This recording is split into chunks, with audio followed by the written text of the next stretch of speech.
Why does Lyndon Baines Johnson have such a mixed legacy today? How was LBJ able to pass so much legislation establishing the Great Society? What was his working relationship with the civil rights activist Martin Luther King? How did King's assassination and the riots that followed affect the passage of the civil rights legislation? Why didn't Johnson just end the war in Vietnam?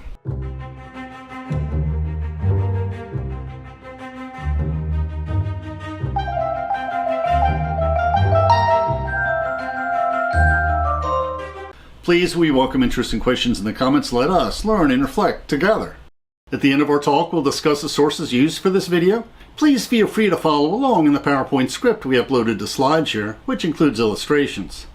Our sister blog includes footnotes, and both include our Amazon book links. During the 60s, Doris Kearns was a White House intern and then joined the staff under LBJ, while Richard Goodwin was the speechwriter for JFK, then LBJ, leaving shortly before Doris arrived. Doris spent many weekends and holidays at LBJ's ranch in Texas after he left the presidency. She wrote the definitive Johnson biography, which was more of an autobiography due to her extensive discussions with LBJ, starting with his boyhood and his rise to power. She reflected on his presidency and how he and Martin Luther King formed a partnership as they fought for greater civil rights, how he shepherded the legislation enacting the Great Society programs through Congress, and how the escalating war in Vietnam harmed his efforts and his legacy. Dick was a widower when he finally met Doris at Harvard, proposing to her in 1972. Since his primary loyalty was to the Kennedys, and her primary loyalty was to Johnson, they would occasionally gently spar about their competing legacies. And Dick had hundreds of boxes of mementos documenting mixed memories they sifted through when he was in his 80s. Dick would pass away from cancer at 86 before she finished their unfinished love story. In part, it is unfinished because many of the legacies of the Great Society are still being challenged today. Now, 3 years into his presidency, John F. Kennedy was suddenly cut down by an assassin's bullet in Dallas, Texas. With Jackie Kennedy at his side, his vice president, Lyndon Johnson, was quickly sworn into office on Air Force One, the presidential plane. We previously reflected on the first few years of JFK's administration, which were dominated by the Bay of Pigs disaster and the harrowing Cuban Missile Crisis, when the world feared that a nuclear war would erupt with communist Russia. John F. Kennedy belatedly supported a civil rights bill that was stuck in Congress at the time of his assassination. Lyndon Johnson reminisced to Doris Kearns that after the assassination of John F. Kennedy, "We were like a bunch of cattle caught in the swamp, unable to move to either direction, simply turning round and round. I understood that. I knew what had to be done. There's only but one way to get the cattle out of that swamp. And that is for the man on the horse to take the lead, to assume command, to provide direction. In the period after the assassination, I was that man." 5 days after JFK's assassination, Lyndon Johnson addressed Congress and the nation, speaking of Kennedy's domestic dreams. The dream of education for all our children, the dream of jobs for all who seek and need them, the dream of care for the elderly, the dream of an all-out attack on mental illness, and above all, the dream of equal rights for all Americans, whatever their race or color. Johnson emphasized, "No memorial, oration, or eulogy could more eloquently honor President Kennedy's memory than the earliest possible passage of the Civil Rights Bill for which he fought so long. We have talked long enough in this country about equal rights. We have talked for 100 years or more. It is time now to write the next chapter and to write it in the books of law." Dick reminisced, impressive, a huge risk at the time. LBJ knew the path he was taking would cut him off from the Southern Bloc that was his heritage, isolate him from his oldest friends, and might well not succeed. But he was willing to take the path. LBJ challenged Dick, his new speechwriter, who coined the phrase the Great Society. "It is not enough to just pick up the Kennedy program. We've got to use the Kennedy program to take on Congress, summon the states to new heights, create a Johnson program, different in tone, fighting, and aggressive. Don't worry about whether it is too radical or if Congress is ready for it. Everyone, deep down, wants something a little bit better for his children. Everybody wants to leave a mark, something he can be proud of, and so do I. You too, Bill, and you too, Dick. Well, now is your chance." First item on his agenda was passing the Civil Rights Act of 1964 that was stuck in Congress when JFK was assassinated. Before he was recruited to be vice president, Lyndon Johnson was probably the most effective Senate majority leader in the 20th century. He was an expert in shepherding legislation through Congress, keeping tabs on every senator's views and vanities. Goodwin remembers, once signed the Civil Rights Act of 1964 would outlaw the legal system of segregation that had provided the underpinnings of daily life in the South for 75 years. Jim Crow laws prohibited blacks from entering and eating in white-only restaurants, from sharing drinking fountains, bathrooms, and pools, hotels and motels, and concert halls. Overnight, the new law of the land would begin to erase many of the indignities of the deep-seated system of segregation. The provisions of the bill would take effect immediately upon signing. At the signing ceremony, LBJ delivered this speech. "We believe that all men are created equal, yet many are denied equal treatment. We believe that all men have certain inalienable rights, yet many Americans do not enjoy these rights. We believe that all men are entitled to the blessings of liberty, yet millions are being deprived of these blessings, not because of their own failures, but because of the color of their skin. But it cannot continue. Our Constitution, the foundation of our republic, forbids it. Morality forbids it. And the law I will sign tonight forbids it." But after the signing, LBJ was in a melancholy rather than a festive mood. Johnson told Bill Moyers, "I think we just delivered the South to the Republican Party for a long time to come." But in his re-election campaign, Lyndon Johnson was elected in a landslide in 1964. The nomination of the ultra-conservative Barry Goldwater as the Republican candidate for president solved the Bobby problem for Johnson, enabling him to select Hubert Humphrey rather than Bobby Kennedy for vice president. And there was bad blood between Bobby and LBJ. But Bobby refused to bow out of the race, but LBJ found a clever political solution. He delivered a televised statement at the Democratic Convention saying it would be inadvisable for current cabinet officials to run for vice president, so they could concentrate on their duties, and that included Bobby Kennedy, who was still Attorney General. Goodwin remembered that during the campaign, Johnson repeatedly pointed out that while a minority still says no, the overwhelming majority says yes to the policies he was proposing. A minimum wage, rights of the working man, better education for our young, hospital care for our aged, and a war on poverty, and equal rights for all. Johnson was re-elected in 1964 by a landslide. LBJ won by more than 15 million votes, 61% of all votes cast, earning the mandate he sought to build the Great Society. With this landslide victory assured, LBJ prepared to seize the moment to pass as much Great Society legislation as possible. Goodwin recalls that a legislative factory was assembled to investigate and produce landmark legislation on Medicare, economic opportunity, education, the environment, the cities, immigration, housing and urban development, the arts, and much more that would alter the social, economic, and political landscape of the country. The massive problems of the cities resulted in a call for a new Department of Housing and Urban Development, or HUD. Goodwin continued, LBJ instructed his task force to set goals too high rather than too low. Final reports were to reach his desk around Election Day. It was imperative that the administration be prepared to move forward on the very first day. LBJ resolved to deliver messages to Congress on Tuesdays and Thursdays, and to allow briefing sessions on Monday and Wednesdays for key members of the Congress. LBJ used his powers of persuasion honed when he was majority leader of the Senate to cajole congressmen to pass his legislation. Much of this legislation was drafted with input from civil rights leaders, Martin Luther King in particular. Dick exclaimed, "They were in cahoots from the start." Unlike Kennedy, who had King to persuade, LBJ was the initiator of the civil rights legislation. LBJ coordinated his legislative efforts with King's protests that were publicizing the need for civil rights legislation. Now, Kennedy and Johnson's relationship with Martin Luther King differed. Kennedy was not resolutely dedicated to passing civil rights legislation, but was more likely to bail out King when he was sitting in a dangerous Jim Crow jail. Johnson was the opposite.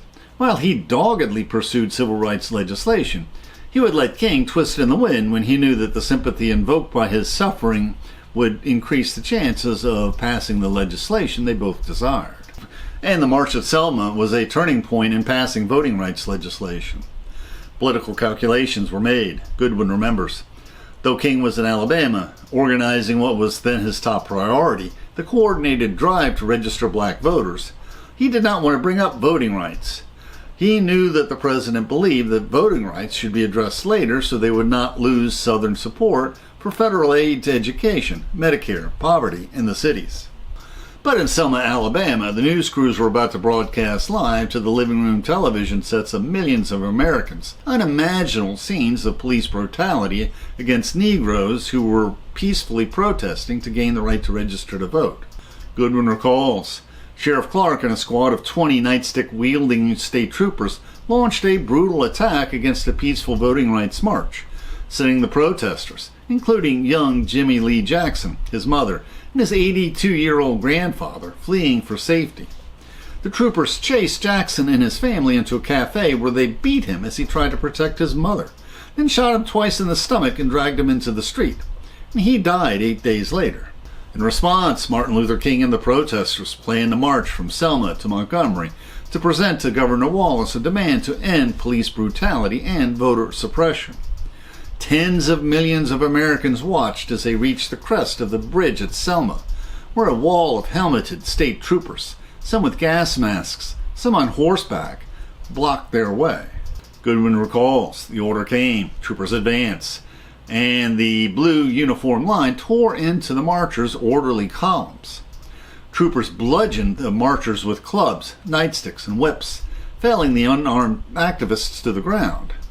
Then as tear gas bombs were set off, the mounted men spurred their horses forward, trampling fallen bodies and lashing the retreating crowds with nightsticks. Over the screams and cries of the marchers could be heard the crazed whoops and cheers of white spectators waving Confederate flags. Goodwin continues, dozens were hospitalized with fractured skulls, arms, and legs, and scores more were receiving emergency treatment on site. 2 days later, Janes Reeb, a white minister, and 2 colleagues were brutally beaten by white men shouting "nigger lovers." Reverend Reeb died 2 days later, becoming yet another Selma martyr. Where were the federal troops? Why didn't President Johnson nationalize the National Guard? Protesters in Washington, D.C. demanded that the president take action, but LBJ sensed that sending federal troops to Selma could endanger the passage of the voting rights bill, since it would cause blowback from Southern white voters. This impasse was resolved when Governor Wallace insisted on meeting personally with President Johnson in the White House. There he was subjected to the Johnson treatment, where LBJ persistently wheedled and cajoled his target into submission.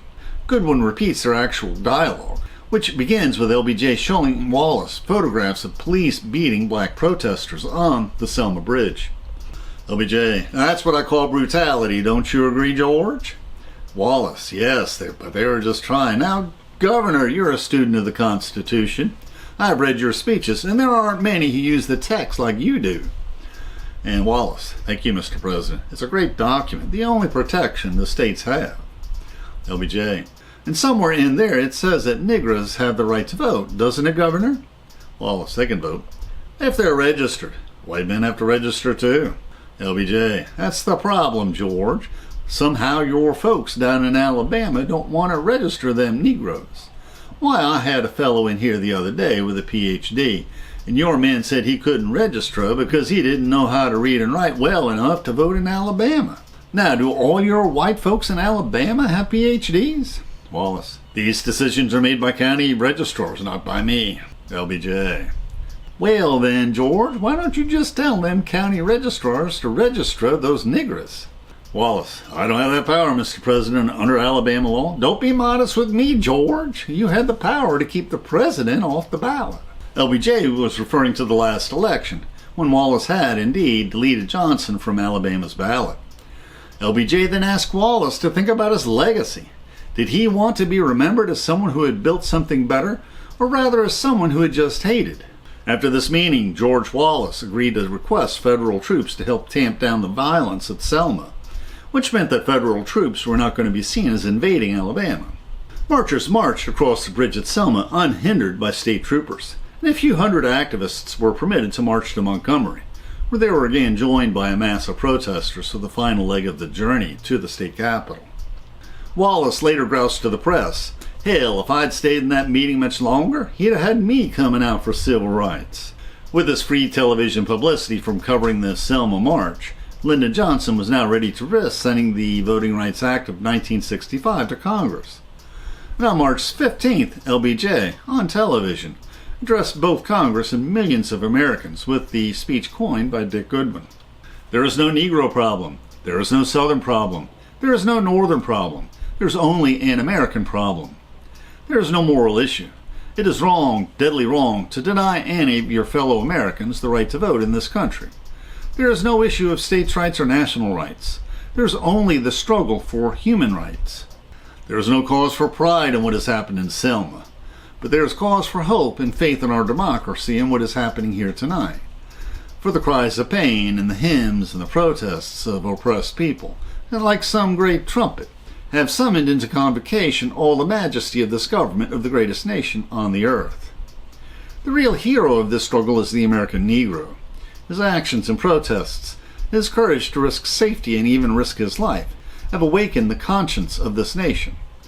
Then Johnson repeated the refrain so often used by Martin Luther King, "We shall overcome." Johnson had instructed Dick to include in his speech his personal story, which explained why he felt so deeply about the Great Society legislation.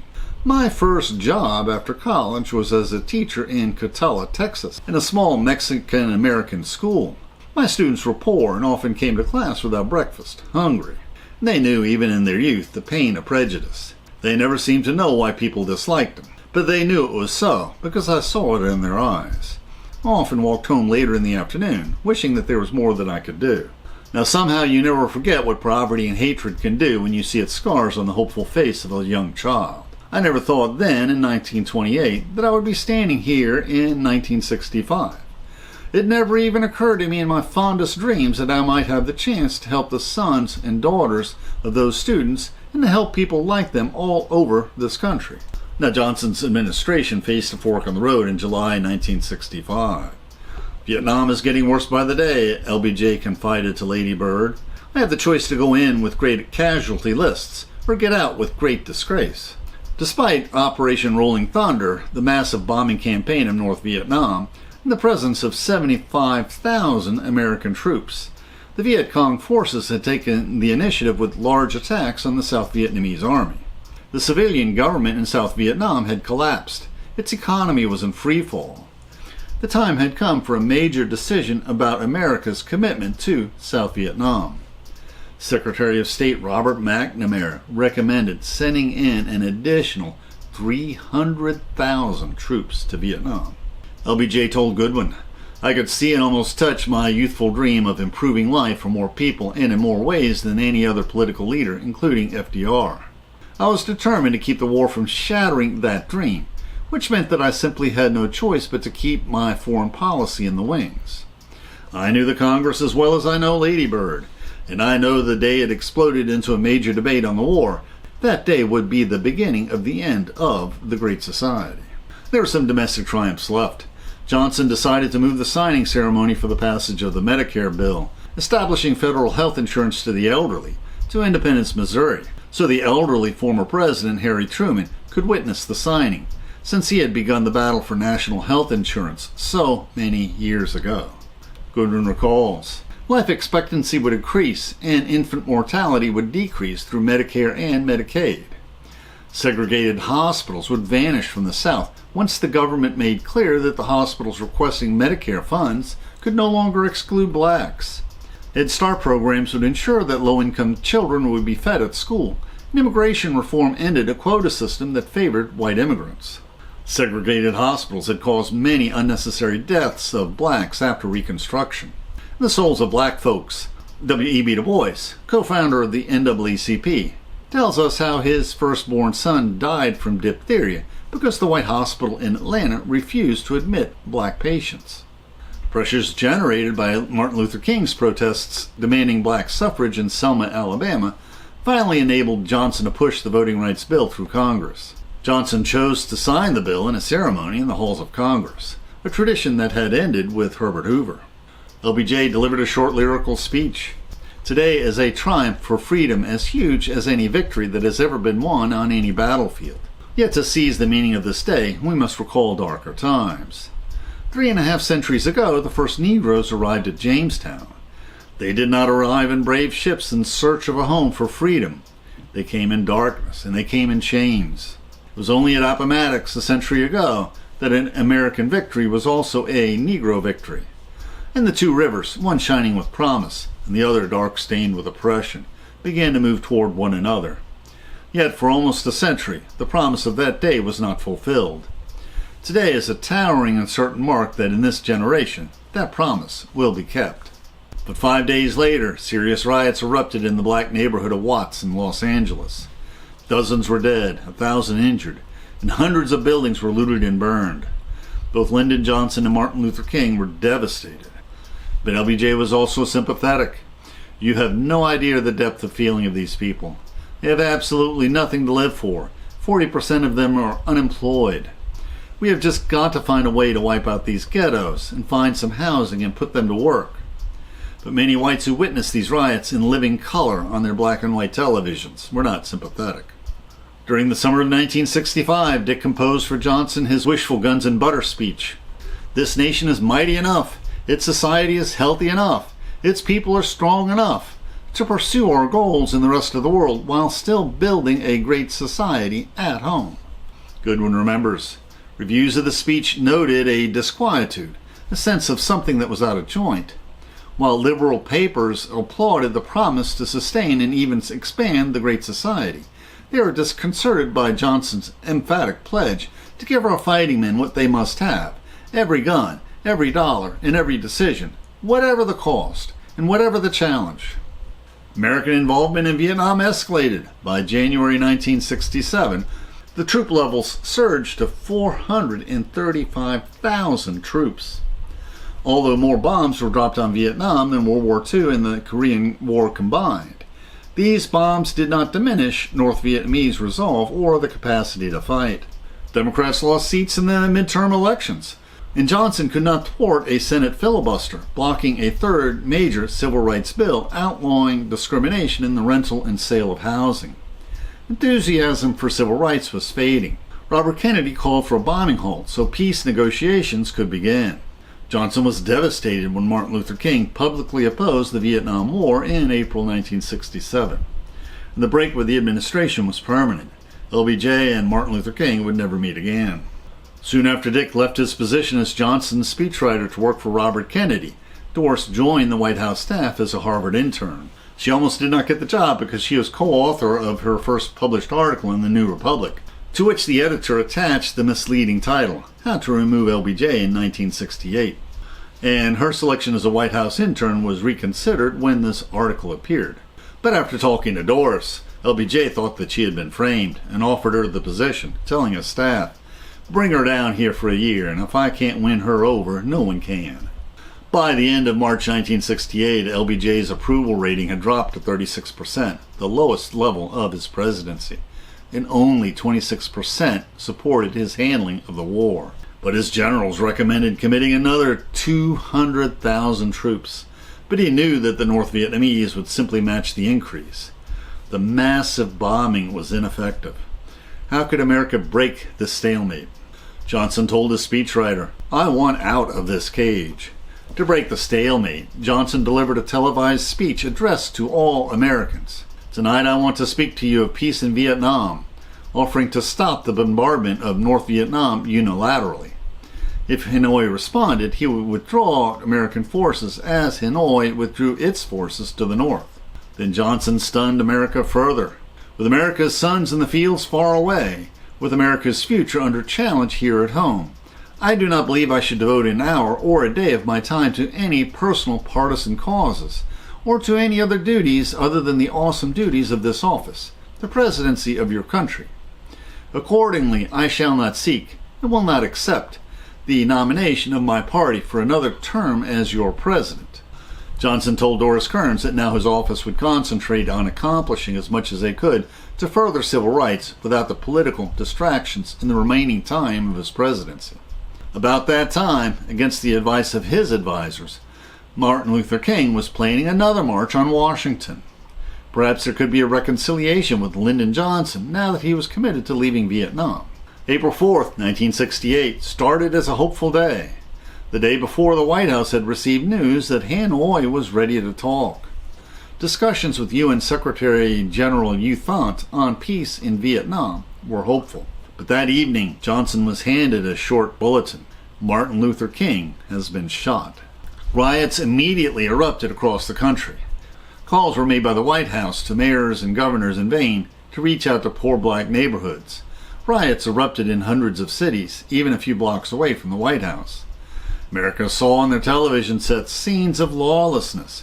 Bricks were thrown through store windows. There was rampant looting and fires and flames everywhere, and buildings were burnt to the ground. On the next night, thousands of troops were patrolling the streets of the capital.